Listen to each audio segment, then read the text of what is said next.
안녕하세요. 반갑습니다. 이토마토 정수투자 김정수 전문가입니다. 지난주도 박스권, 그 다음에 오늘도 박스권. 지수 위치가 거의 바뀌지가 않습니다. 그죠? 3188이니까 이렇게 이제 마무리가 좀 됐으니까 지난주 금요일에 이제 3156포인트 거의 같죠? 그죠? 갇혀 있다.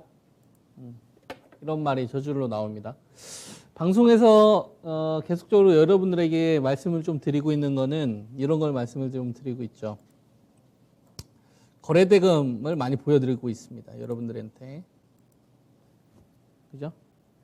머니. 그러니까 주식시장이 코스피 지수 기준으로 지금 3,000대에서 3,200에 갖춰져 있는지가 올해 1월 달부터 포함을 하면 1개월, 2개월, 3개월, 4개월, 5개월 동안 박스권이거든요. 지수로 보면 지난주도 그렇고 지지난주도 그렇고 한 달 전도 그렇고 사실상 옆으로 횡보예요. 근데 종목들은 어떻죠? 여러분들 이 종목들 그냥 올해 1월 달 주가 수준하고 똑같던가요? 그렇지 않죠. 급락하는 주식들도 엄청 많았고 그리고 급등하는 주식들도 많았고 그 다음에 연속적이지 않는 산발적인 흐름들이 굉장히 많이 진행이 됐었기 때문에 지수는 멀쩡하더라고 하더라도 여기 안에서의 종목들 상황을 보게 되면 하늘과 땅 차이입니다. 주식시장에서. 그죠? 그래서 이거는 사실상 횡보라기보다는 종목들 간의 좀 힘겨루기, 이런 게 정말 치열하게 좀 전개된 시장이 아니냐. 그렇게 이제 저는 보고 있고요. 이런 구간에서 이제 거래대금하고 이제 거래량이 없기 때문에 최대 관건은 그거예요. 지난 이 시간을 통해서 여러분들한테 이제 말씀을 좀 드렸다시피, 이 주식시장, 1월 달은 주식시장이 주인공이었단 말이에요. 다 모든 걸 통틀어서. 가상화폐 시장보다도 훨씬 더 메인에 있었고, 부동산 시장, 뭐, 외환, 어딜 비교하더라도 주식시장이 완전 메인 이슈였었습니다. 44조의 거래대금이 그걸 증명을 하죠. 근데 강력한 경쟁자가 생겼죠. 2, 3, 4, 5월 달 되면서 이 기간 동안에. 가상화폐 쪽. 그래서 증시로 유입되는 자금들이 굉장히 많이 줄어들었었단 말이죠. 그러다가 가상화폐 시장이 5월, 그죠? 요 중순, 요 시점을 전후로 해서 이제 대폭락이 나옵니다. 이제 관건은 가상화폐 시장의 자금들이 주식 시장으로 들어올 수 있을 만한 신호들이 이제 나오느냐. 이게 이제 제일 관건이에요. 제가 제일 궁금한 게 지금 이겁니다. 가상화폐 쪽 시장의 자금이 제일 많이 붙었던 것 중에서 도지코인 여러분들도 많이 아실 겁니다. 일론 머스크 때문에 많이 알려졌죠. 거래대금이 하루에 20조 막 넘어가는 경우가 되게 많았는데 지금 업비트 기준으로 보게 되면 거래대금이 되게 많이 줄었어요. 2조 이상 늘어난 게 지금 2개밖에 없습니다. 178개의 코인 가운데. 예. 그래서 가상화폐 쪽의 자금들이 확실히 많이 좀 줄어들었어요. 이제 관건은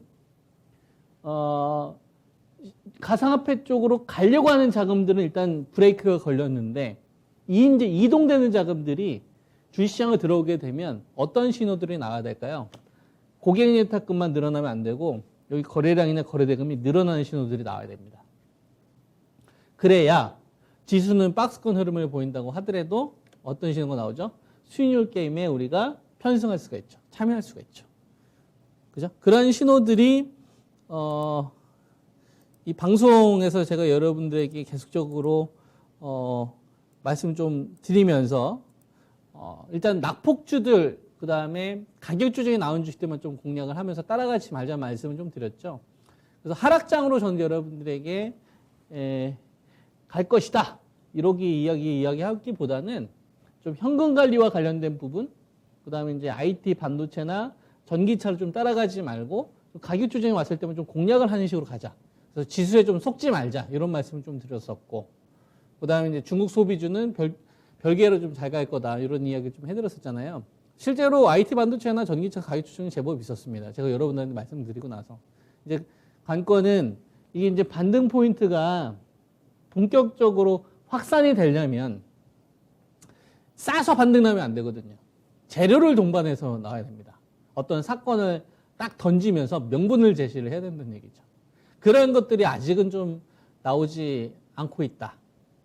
지금은 그런 흐름들이 나오고 있는 것 같지는 않고요. 제가 느낀 거는 어떤 걸 좀 느끼냐면 업종 가리지 않고 업종 가리지는 않고 시장이 하락장보다는 박스권 이상으로 갈 걸로 기대를 하고 있는 걸로 봤을 때 낙폭주들은 다 건들더라. 그러니까 지수가 지금 3,180이잖아요. 3,180이니까 이거보다 주가가 한참 아래에 있는 거. 그러니까 지금 현재 주가 수준이 신고가는 아니라고 하더라도 저기 전고점 부근에서 버티고 있는 거 아닙니까? 그러다 보니까 이 시간이 지나면서 하락장으로는 가기 힘들겠구나. 이거에 대한 좀 시장이 기대치가 생긴 것 같아요. 그러니까 어떤 현상이 나오냐면 낙폭주는 그냥 다 반등 나오는 거예요. 업종 가리지 않고. 이게 이번 주에 가장 저는 두드러진 특징이었다고 봅니다. 그리고 나서 이제 6월 달로 넘어가면서는 어떤 사건을 던져야 된다는 얘기죠. 어떤 모멘텀을 던져줘야, 그죠? 시장에서 좀 참신한 재료를 좀 던져줘야 거기에 이제 환호하면서 시장의 자금들이 다시 붙는 형태가 만들어질 수가 있고, 그 전까지는 계속 눈치 보기 흐름 나올 걸로 좀 보입니다. 이런 것들 좀 여러분들한테 말씀 좀 드리죠. 낙폭주의 반등이다. 가장 눈에 띄었던 게 5G였어요. 5G 가지고 계신 분들은 정말 고생을 많이 하고 있을 겁니다. 그죠? 4만 원까지 오이솔루션이 빠졌잖아요. 이게 작년도 12월 달이면 이때가 이제 주파수 경매에 있었던 시점이거든요. 그죠? 그리고 나서 이 기간 동안에 코스피 지수는 2,800에서 이제 3,200까지 갈 때, 이런 주식들은 이제 55,000원대에서 4만원대까지 이격이 좀 많이 벌어졌죠. 그리고 5G 같은 경우를 보면 이제 1분기하고 2분기는 원래 작년도 12월 달 기준으로 보게 되면 주파수 경매 이후에 한 달 정도 이내에 수주가 보통 나왔었으니까 나올 거라고 생각을 했는데 코로나 영향 때문에 또 인도 같은 경우는 또 심각했지 않습니까? 그래서 이 분기가 완전히 미뤄졌단 말이에요. 6월 달로. 그래서 1분기하고 2분기 실적이 다 날아가 버렸단 말이에요. 그러니까 1년 실적의 절반이 날아갔으니까 그걸 좀 반영한 흐름들이 나왔죠. 그래서 지수는 2,800을 기준으로 3,200까지 갔고 아직도 3,200보다는 뭐 살짝 아래잖아요. 근데 주식들은 이만큼 떨어지니까 이 이격이 이제 발생이 된 거예요. 그래서 그거에 대한 이제 반등들이 좀 시도되고 있는 구간으로 좀 봅니다. 그러니까 뚜렷하게 5G가 엄청나게 대형 호재가 있다라기보다는 1분기하고 2분기 이제 2분기까지는 안 좋을 건 다 아니까 3분기부터는 4분기부터 이제 예정대로 투자되는 집행만 하더라도 그러니까 그런 거죠. 중국 소비주처럼 더 나빠지지는 않을 것 같은 거예요. 그러니까 얼마만큼 좋아질지는 모르는데 더 이상 나빠지지는 않을 것 같다는 기대치가 생기게 되면 그때부터는 이제 악재보다는 약간의 호재 반응을 하기 시작을 하거든요. 이게 저는 5G에서 나왔다고 봅니다. 그래서 보면 오이솔루션이 정말 미미하게 41,100원 정도 올라왔지만 오늘 같이 나왔던 주식들 가운데 대표적으로 이제 KMW 같은 주식들도 한 1.5% 정도 반등이 나왔고요. 그 다음에 서진 시스템 이것도 한 41,250원까지. 그나마 이제 5G 가운데서 이런 애들이 제일 멀쩡하긴 한데 아직 뭐 60일선 제압하는 장대 항목이 나온다거나 이러지는 않았기 때문에 뭐 추세 전환을 논할 때는 아니에요. 근데 5G 같은 경우를 보게 되면 작년도 12월 달부터 계속 약한 흐름을 보이면서 왔던 주식입니다. 제일 약했어요. RFHC 같은 경우도 보면은 중간에 반등이 있었지만 전체적으로 보면은 시장하고 이격 차이가 좀 많이 벌어졌었고 그 다음에 뭐 솔리드 같은 경우도 상당히 약했었죠. 그죠? 많이 망가졌었고, 특히 이제 기가레인. 그러니까 오늘 국내 증권사에서 5G에 대한 오랜만에 좀 긍정적인 레포트가 나왔었습니다. 요것에 좀 투자 심리를 좀 건드렸는데, 이렇게 생각을 하시면 될 것 같습니다. 그러니까 5G는 이거와 똑같은 거예요. 5G는 이건 제가 비교를 하나 해드리겠습니다. 중국 소비자와 같이. 예를 들면 파라다이스.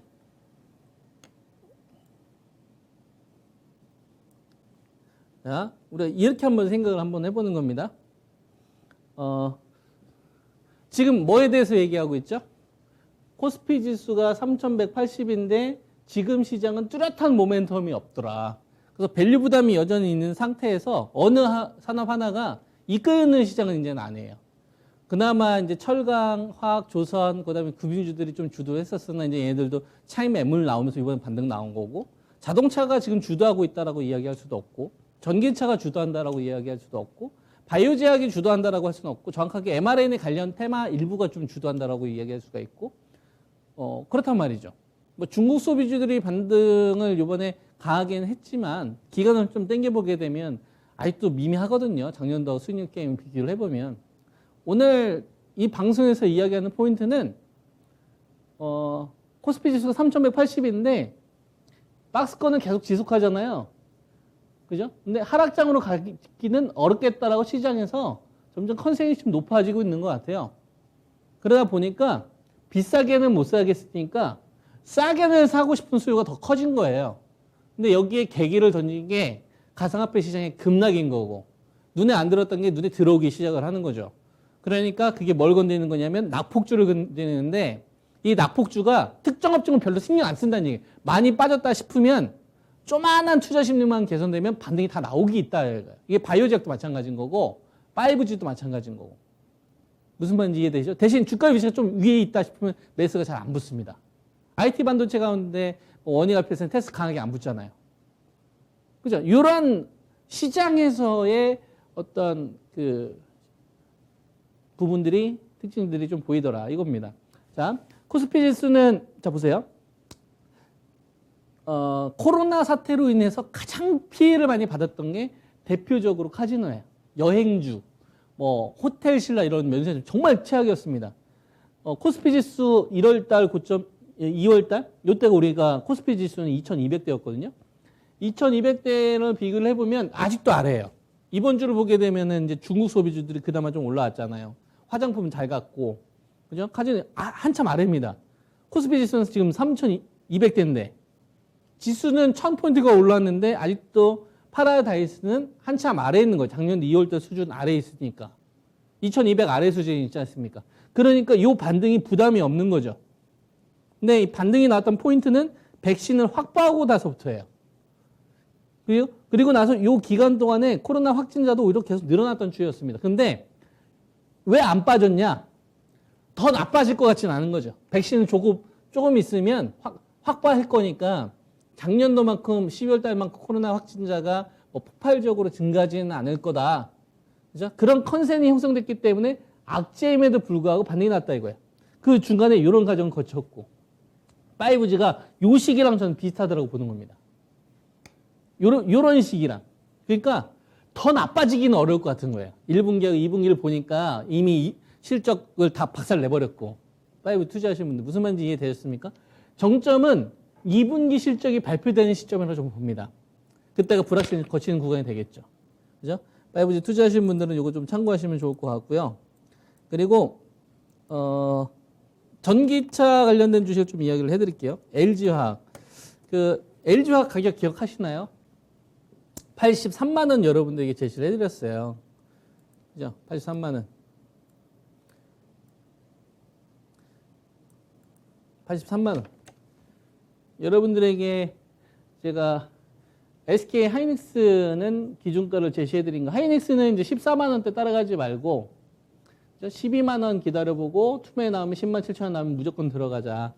요게 이제 제가 기준가 잡아드렸었고, 요게 이제 그 밸류 나온 상황을 좀 비교를 해드렸잖아요. 2017년도의 경제 상황과 2018년도 반도체 초호황 뭐 디램 가격의 어떤 상황도 좀 비교해드리면서 삼성전자도 말씀을 좀 드렸었고, 삼성전자는 위쪽으로는 87,000원, 아래쪽으로는 이제 최소 73,000원 정도 오면 땡큐. 중간에 이제 75,000원, 77,000원 정도도 괜찮은데 정말 좋은 투매 자리는 이 자리로 봅니다. 그리고 요게 있고 요게 있고 그다음에 이제 LG화학도 제가 전기차 기준 좀 잡아드렸죠. 이때가 아마 한 3만 원, 4만 원 넘어갔던 자리였던 걸로 제가 기억을 하는데요. 여러분들에게 제가 제시해드렸던 건 83만 원 올 때까지는 따라가거나 추격 매수하지 말라. 이런 말씀 좀 드리면서 왔어요. 근데 이게 한 2, 3주 됐잖아요. 2, 3주의 주식 상황, 지수의 상황을 보라는 얘기죠. 2주 전과 지금의 상황을 보면 우리 차트 한번 볼까요? 2주 전의 상황을 한번 보면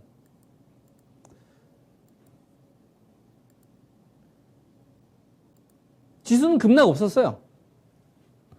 평온했습니다. 평온했다고, 지수는. 그냥 박스예요. 근데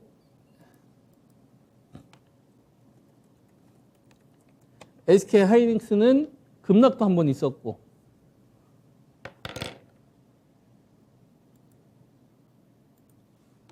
그 다음에 LG화학도 급락도 있었고, 지수는 견조합니다. 급락 나오는 주식들이 계속 나와요.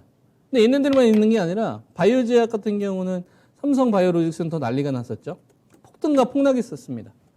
급등이 있었고 급락이 있었고. 대형주만 이런 흐름을 보이는 게 아니라 중소형주들 같은 경우는 더 화끈한 흐름들이 많았죠. 대표적으로 mRNA 관련된 주식들에서 저는 좀 이런 흐름들이 많이 좀 보였는데 이거를 좀 소개를 좀 해드리자면 나노스 같은 주식은 대폭락이 있었죠. 근데 지수는 아까 어땠다고요? 견조하다고요. 종목들은 막 폭락과 폭등이 다수에서 출현됐어요. 가리지 않고 뭐 셀루메드 같은 주식들은 뭐 장난 아니죠. 급락됐다가 폭등 나왔다가 또 이렇게 급등이 나오고. 그러니까 지수는 멀쩡한데 물론 이제 얌전하게 간 애들도 있습니다. 얌전하게 간 애들도 있는데 얌전하게 간 애들보다 변동을 동반했던 주식들이 훨씬 더 많지 않았나. 그래서 이게 주식이 3,180이 중요한 게 아니라 내가 가지고 있는 주식에 대한 비중, 그리고 어느 시점에 진입을 했느냐, 그리고 관리를 하고 있느냐, 주식 비중과 현금에 대한 비중을 관리를 하면서 가고 있느냐, 이게 지금 되게 중요한 투자 포인트 같습니다. 여러분들은 그렇게 하고 계신가요? 네, 좀 그렇게 하고 있는데, 그죠? LG화학 기준으로 보면 83만 원입니다. 제가 일단 여러분들에게 제시를 해드렸던 기준가 자리는 와서 이제부터는 이 가격 이하로 떨어지게 되면 저는 LG화학을 기준으로 잡지만 공략을 해야 되는 거는 전기차 쪽 공략을 해야 되는 거는 저는 삼성 SDI 쪽 납품처라고 봅니다. 재밌죠? LG화학을 떨어지면 그냥 LG화학을 사면 되지 뭘 물론 그럴 수도 있는데요. 이런 거죠. 시장의 거래대금이 지금 코스피하고 코스닥하고 합쳐서 20조거든요. 거래소하고 코스닥 합쳐가지고 거래대금이 20조예요. 근데 1월 달만 하더라도 코스피 혼자서 44조였어요. 지금 양시장 합쳐도 20조거든요. 1월 달에 절반도 안 됩니다. 그래서 업종은 맞출 수 있어도, 업종 전략은 맞출 수 있어도 종목 전략은 저는 되게 틀릴 수 있다고 생각해요. 되게 신중해야 된다. 그래서 위에 있는 섹터를 먼저 하는 게 저는 맞다고 봅니다. 그래서 그런 이야기 했을 겁니다. IT 반도체 제가 여러분들에게 전략 얘기했었을 때 똑같은 조정이 나오게 되면 중국 쪽에 대한 투자 비중이나 납품 비중이 많은 테스나 원익IPS 이쪽보다 미국에 있는 오스틴 공장, 미국 쪽에 대한 매출 비중이 높이고 있거나 높여가고 있는 유진테크나 아니면 월덱스다, 코미코나 이런 기업을 하셔라. 기억나시죠? 근데 똑같은 IT 반도체잖아요. 근데 나눠야 된다는 얘기를 하는 거예요. 그러니까 한 40조로 계속 판을 키우는 시장이면 상관없는데 이렇게 판을 키우는 시장이 아니라 이렇게 쪼그라드는 시장이니까 IT 반도체를 다 같이 공략해야 된다고 해서 하는 게 아니라 그때 이제 자금이 딱 붙었을 때는 해도 되는데 지금처럼 이렇게 쪼그라들었을 때는 우위에 있는 섹터를 해야 된다는 얘기예요. 최대한 예측하기 쉽고 노이즈가 적은 쪽. 물리더라도 여기 물려야 된다. 그래야지 저는 살아난다고 보거든요. 그런 관점이에요. 그러니까 전기차나 2차 전지를 공략을 할 때 LG화학하고 삼성 SDI를 보면 LG화학이 나쁘다는 얘기를 하는 게 아닙니다. 여러분. LG화학이 나쁘다는 얘기를 하는 게 아니고 이걸 잘 이해를 하셔야 돼요. LG화학보다는 삼성 SDI가 상황이 좋다는 얘기를 하는 거예요. 지금 전기차를 공략을 하더라도. 왜 그러냐면 LG화학 같은 경우에는 테슬라에 대한 그 파트너사 되면서 매출 높이는 것 때문에 올라온 부분이 하나 있었고 그다음에 LG 에너지솔루션과 관련된 이 지분 관련된 문제가 지금 아직 완전히 깔끔하게 해결이 안 됐잖아요. 그죠? 근데 삼성 SDI는 얘는 그냥 100%가 순수 전기차 2차 배터리 업체이기 때문에 삼성 SDI는 유럽에 있는 정책만 보면 됩니다. 친환경 정책 방향이 꺾였느냐 안 꺾였느냐 보면 돼요. 그러니까 지금 상황에서는 LG화학보다는 삼성 SDI를 예측하기가 훨씬 더 쉽다는 얘기예요. 그래서 삼성 SDI 쪽에 관련된 매출 비중이 높거나 파트너십을 강화하고 있는 업체들을 하는 게 지금은 유리하지 않겠느냐. 똑같은 조정이 나와도 그 말씀을 좀 드리고 있는 거죠. LG화학이 나쁘다 이 얘기를 하는 게 아니라 잘 이해를 하셔야 됩니다. 그러니까 44조처럼 이렇게 양시장이 팍 푸는 시장이 얘도 하고 얘도 좋은데 그게 아니니까 지금 좀 신중을 기하면서 하는 게 유지하지 않겠느냐라는 말씀을 좀 드리는 거죠. 그래서 삼성 SDI 쪽에 대한 납품 비중이 높은 게 삼성 SDI 당연히 포함이 될 거고 여기에 이제 신흥 SC 같은 경우는 매출 비중이 한 90% 정도가 삼성 SDI 쪽에서 나옵니다. 특히 이제 헝가리 같이 진출해가지고 잘 됐죠. 그 다음에 이제 에스코넥, 그죠? 에스코넥, 그 다음에 에코프로, BM, 그죠? 이런 업체가 똑같은 전기차 가운데서 저는 우선순위가 좀 돼야 되지 않나. 이렇게 이제 좀 보고 있는 거예요.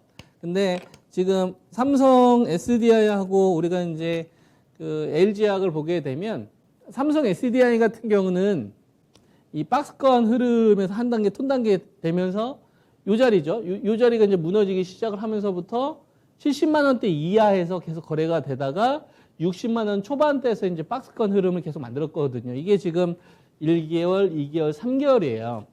그러면 여기 안에서는 박스권이잖아요. 그리고 거래량도 없지 않습니까? 근데 뭐가 발생돼야 됩니까? 사건. 근데 긍정적인 사건이 있어야 되겠죠. 부정적인 사건이나 불확실성 키우는 사건들보다. 그죠? 그러면은 전기차나 2차 전지 쪽 관련된 긍정적인 내용을 우리가 예상할 수 있는 건 뭐가 있을까? 각형이죠, 당연히. 그죠? 각형. 그러니까 유럽에 있는 제조업체들이 각형에 대한 배터리 퍼센테이지를 높일 수 있을 만한 이슈들을 만든다거나 그런 뉴스들이 많이 생성이 되게 되면 이건 이제 띄우려고 하는 거구나. 이게 이제 안 나오게 되면 좀 시간차를 좀 두면서 대응 전략을 가야 되는 거고. LG화학하고 삼성 SD의 가장 큰 차이는 각형이니까. 그죠? 그래서 이러한 키워드가 등장을 하면 그때는 삼성 SDI 쪽 계열 관련된 납품 비중이 높거나 파트너십을 키우고 있는 업체들을 하는 게 유리하다는 얘기예요. 근데 다시 한번 제가 말씀드리지만 다른 업체들이 나쁘다는 얘기를 하는 겁니까? 그게 아니라는 얘기예요. 돈이 넉넉하지 않으니 시장에 지금 돈이 넉넉하지 않으니 우선순위를 정해 보자는 얘기입니다. 그죠? 이렇게 여러분들이 참고하시면 될 것 같고요. 똑같은 공략이 나오면 그러니까 삼성 SDI가 60일선을 넘어가는 기준 양봉이 만들어져야 돼요. 여기서. 그러면은 이거는 이제 공략 포인트가 나왔다라 이렇게 말씀을 좀 드릴 수 있습니다. 그리고